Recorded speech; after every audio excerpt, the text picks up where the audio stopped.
مفتی طارق مسعود کے بیانات کے لیے طارق مسعود آفیشیل کو سبسکرائب کریں۔ طارق مسعود آفیشیل۔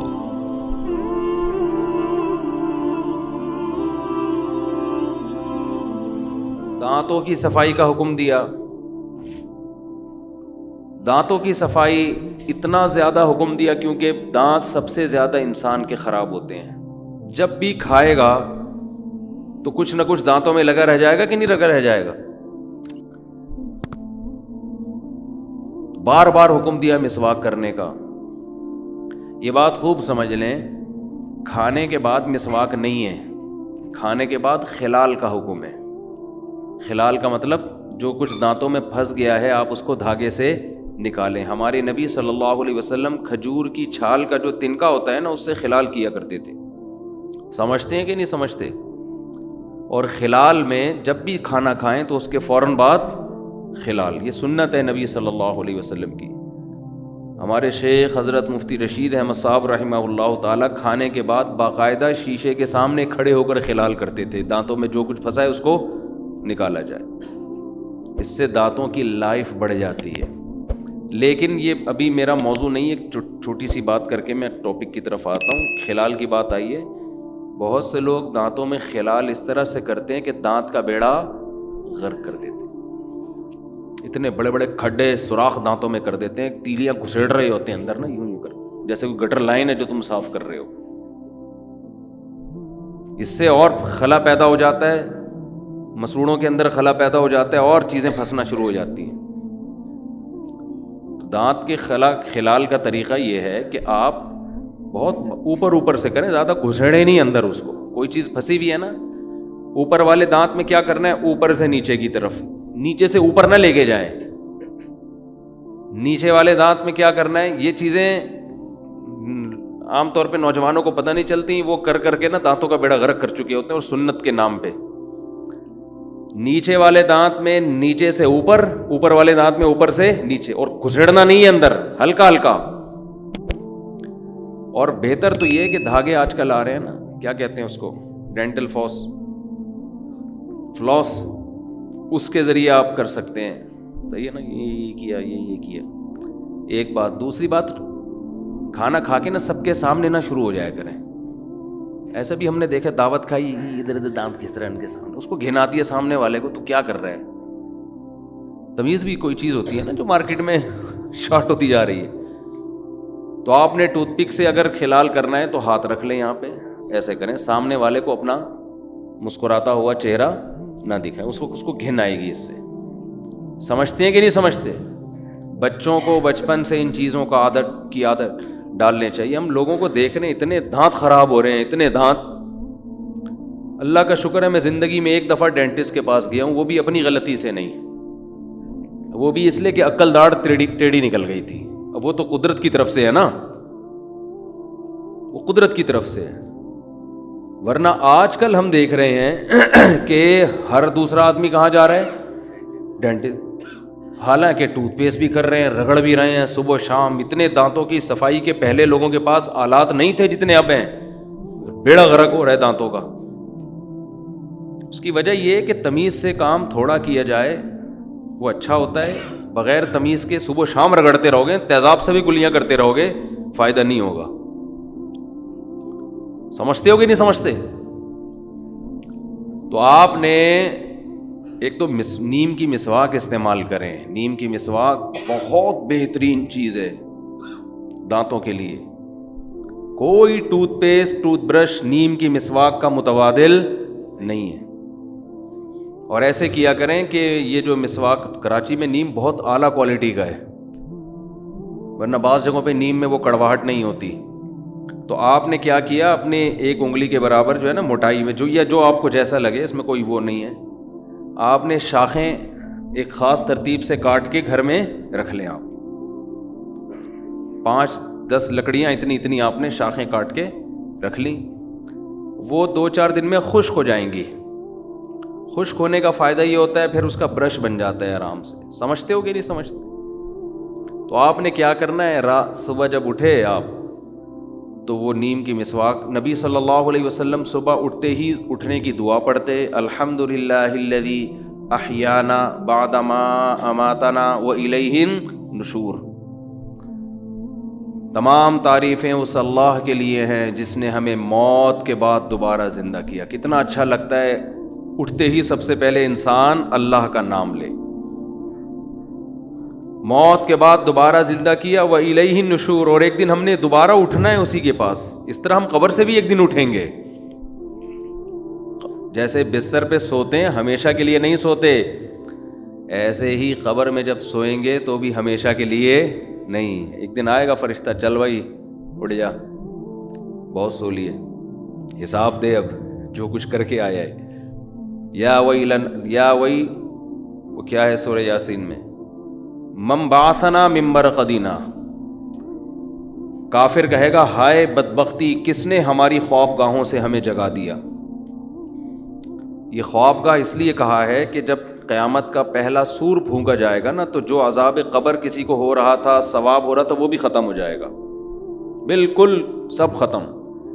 پھر کتنا عرصہ اللہ ہی جانتے ہیں، دوبارہ جب سور پھونکا جائے گا تو یہ جو درمیان کا ٹائم تھا، قیامت کا پہلا اور دوسرا سور، اس کے درمیان کا جو ٹائم تھا، یہ ٹائم میں کائنات ساکت ہوگی، کچھ بھی نہیں ہوگا اس دوران، نہ کوئی عذاب نہ ثواب، روحیں بھی بے ہوش ہو چکی ہوں گی۔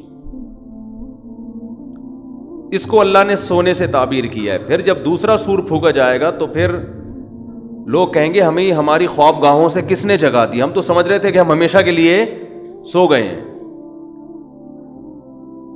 جیسے آپ گہری نیند سو رہے ہو نا، کوئی آ کے آپ کو اٹھا دے تو آپ حیران ہوتے ہو، یہ ایک دم ہو کیا گیا ہے میرے ساتھ، میں کہاں تھا، ایک دم میں کیسے، یہ کون سی زندگی ہے، یہ کون سا جہان ہے۔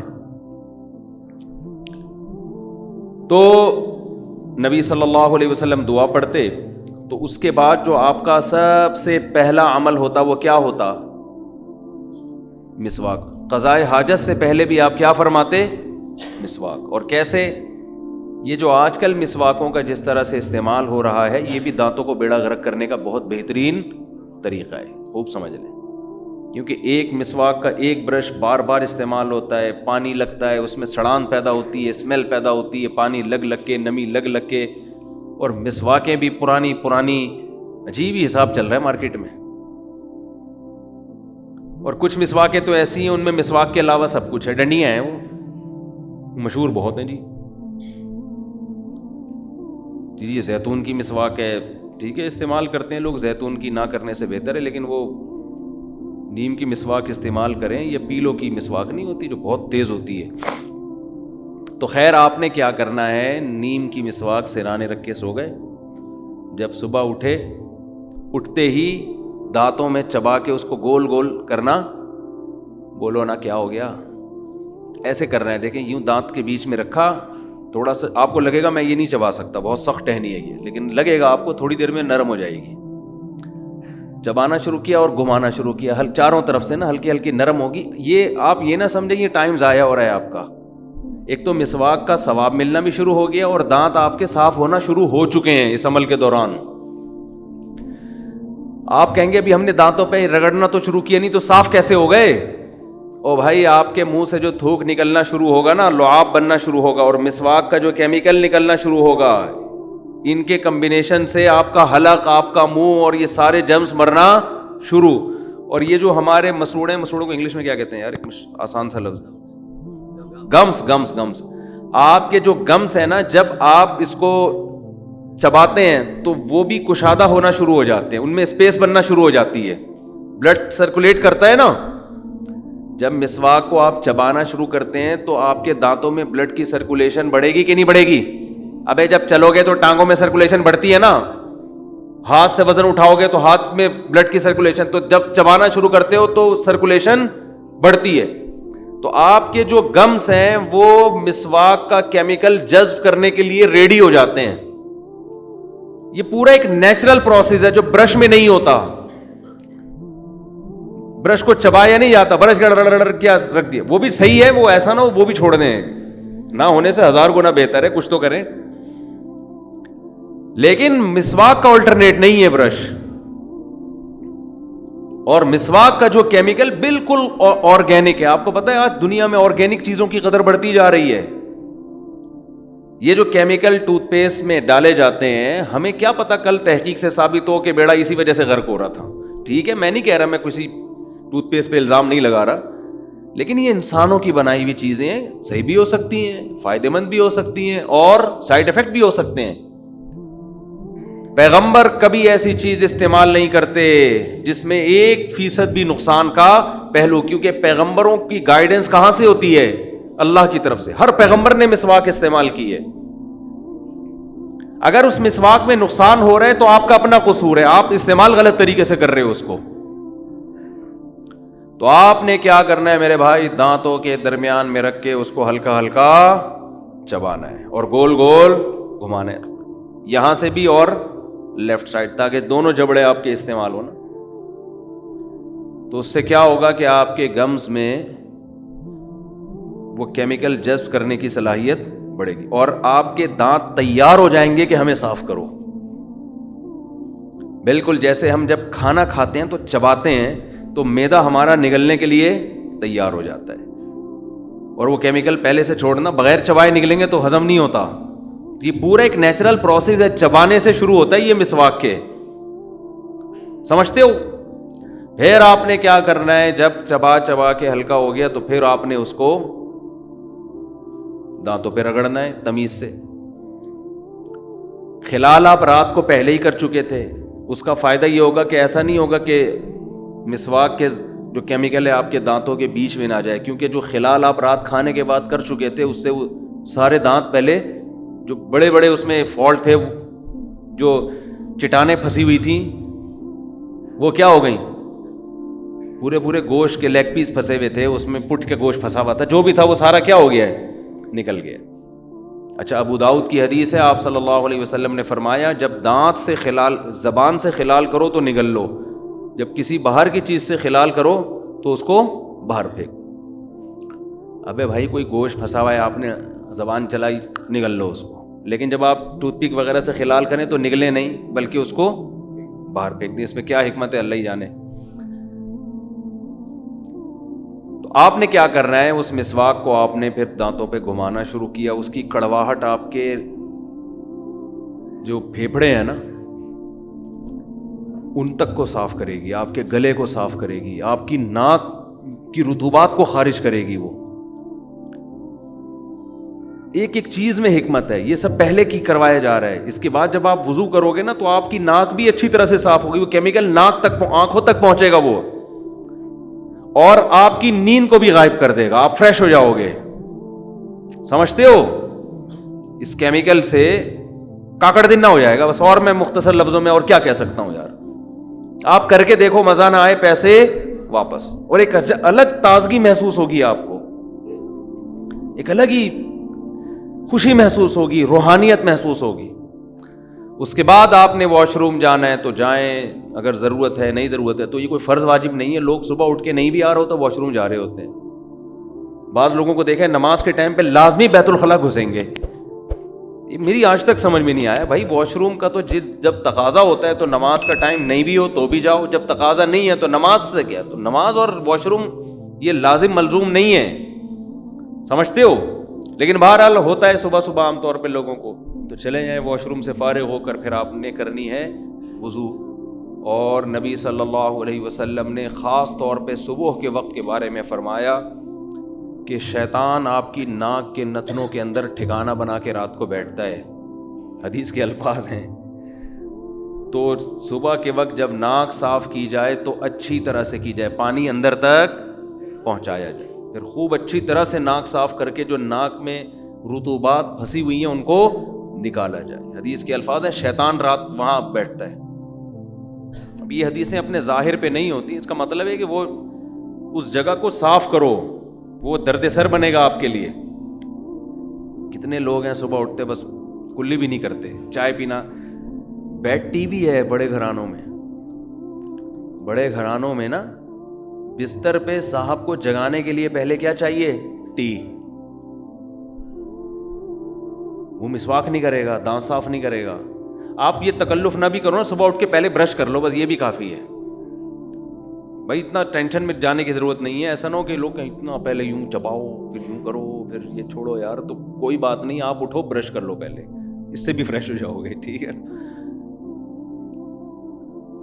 تو اور ٹوتھ پیسٹ جو ہے نا, کمپنیوں کے اشتہار دیکھ کے, ایڈورٹائز دیکھ کے نہ لو, کسی ڈاکٹر سے پوچھو کہ کون سا کرنا چاہیے.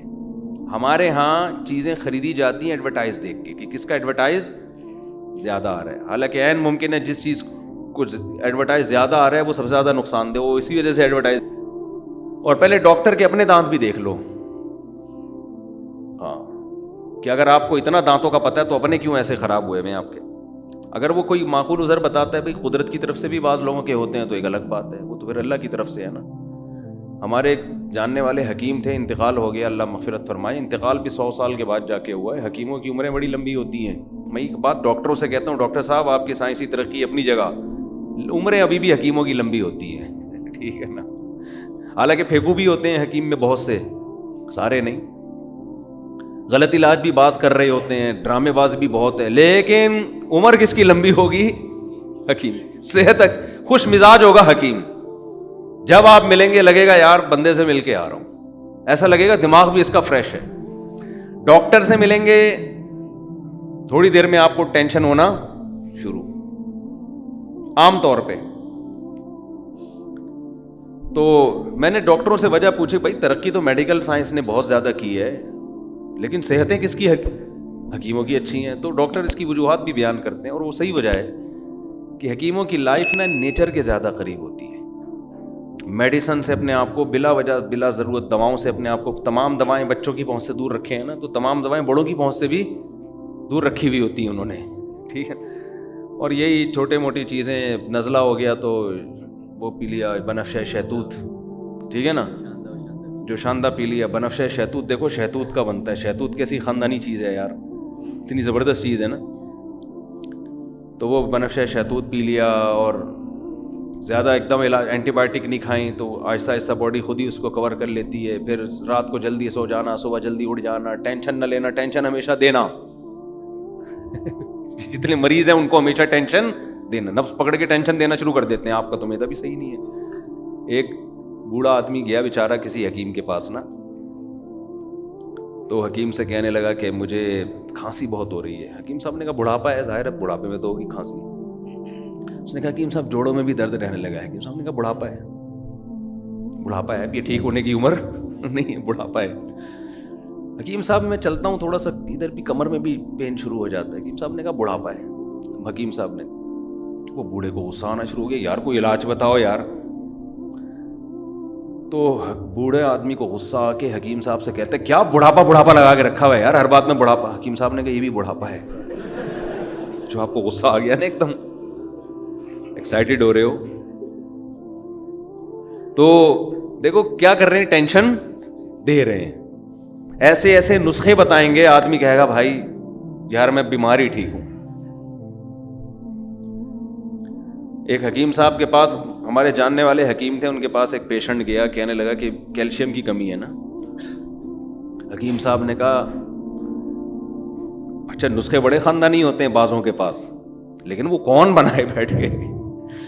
حکیم صاحب نے کہا یہ جو انڈا ہے نا اس کا چھلکا, مجھے پورا بھی یاد بھی نہیں, 15-20 سال پرانی بات ہے, یہ انڈے کا چھلکا لو, چھلکے کو کھرل کرو, کھرل کر کے پتہ نہیں کون سا اس میں کشتہ ملاؤ, پھر اس کو مٹکے کے اندر دفن کر دو, 6 مہینے بعد نکالو, پھر اس میں پتہ نہیں اتنا دودھ ملاؤ, کیا کرو, وہ اتنا لمبا. اس نے کہا میں ہڈیوں کے کیلشیم کے بغیر ہی ٹھیک ہوں, میں ہڈیوں سمجھ رہے. لیکن بہرحال بیاض کبیر نام کی ایک کتاب ہے حکمت پر, ہندوستان میں لکھی گئی ہے, بہت خاندانی کتاب ہے. اس سے آپ کو اندازہ ہوگا کہ حکیموں کی ریسرچ کتنی ہوا کرتی تھی, کتنی ریسرچ ہوا کرتی تھی. تو آج دیکھو کیسے کیسے عطائی 2 نمبر قسم کے لوگ اس فیلڈ میں گھس گئے ہیں.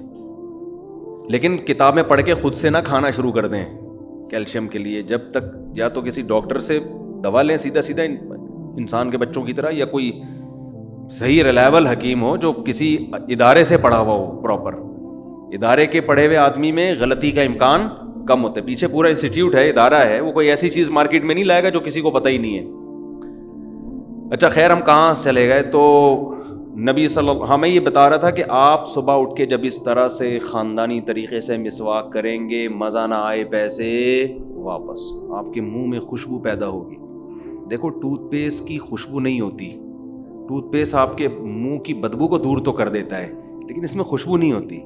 مسواک والے جو ہوتے ہیں نا، ان کے قریب جاؤ، ایک الگ سے آپ کو اچھی اسمیل آئے گی، اس میں ایک الگ سے معدے تک کو فائدہ پہنچاتی ہے. نیم کی مسواک پیٹ کو فائدہ پہنچاتی ہے.